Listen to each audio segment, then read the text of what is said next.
Good morning. আজ Sunday. আজকে আমাদের বাড়িতে কিন্তু মাংস হচ্ছে না, মাংসর পরিবর্তে আজকে গিলেমেটে হচ্ছে, মানে চিকেনেরই আইটেম, কিন্তু মাংস ঠিক নয়।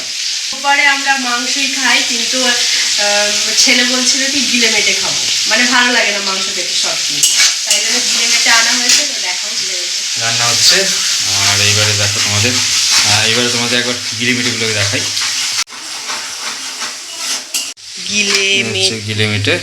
গিলেমেটে আর তার সাথে এই লেগ পিসগুলো দিয়েছিল। লেগ পিসগুলো আছে কিছু। এই হচ্ছে আজকে আমাদের রান্না। আর এখানে আলু ভাজা হয়ে গেছে, পেঁয়াজ রসুন আমি ভাজতে দিয়ে দিচ্ছি। এখানে উচ্ছে আর আলু ভাজা হয়ে গেছে, এদিকে রসুন ভাজা হচ্ছে। আর কালকে রাতে ভাত করেছিলাম, কেউ খাইনি, দেখো ভাত এখনো রয়ে গেছে, সব ভাতই কাল রাতে বলে কি খিদে পেয়েছে, কিন্তু কেউ খেলো না। আর ছেলে একা অল্প একটু খেলো, আর সব তরকারিও পড়ে আছে। আবার আজকে রান্না করছে, আর কাল পর্যন্ত খেতে হবে। কাল তোমাদের দাদা আবার বেরোচ্ছে, কোথায় বেরোচ্ছে? হ্যাঁ, তো সব কিছু দেখালাম কি রান্না হচ্ছে কি না হচ্ছে, আর বাকিটা এরপরে।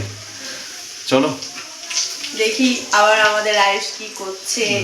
সে তো পড়তে পড়াতে বসে না, ফাঁকি দিচ্ছে, সে পড়তে বসে আর এদিক ওদিক তাকায় শুধু বারবার। মার দিতে হবে মা। দেখো আমাদের নতুন ফোন এটা, আর এই নতুন ফোনের একটা ছোট্ট রিভিউ নেওয়া হচ্ছে কিরকম লাগছে। আর স্ট্যান্ডটাও নতুন, যে স্ট্যান্ড দিয়ে করছি, স্ট্যান্ডটা তোমাদের পরে দেখিয়ে দেবো। আর এইটা দেখো রান্না বান্না করে হাফি। এই রান্না হয়ে গেছে, চলো তুমি খাবে বলছিলে।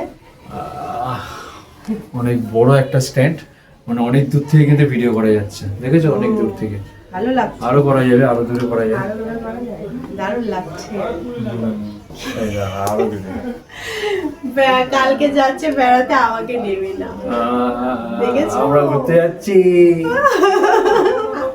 ওর আনন্দ আর আমার নিরানন্দ। আর রান্না করি বসে বসে করে না।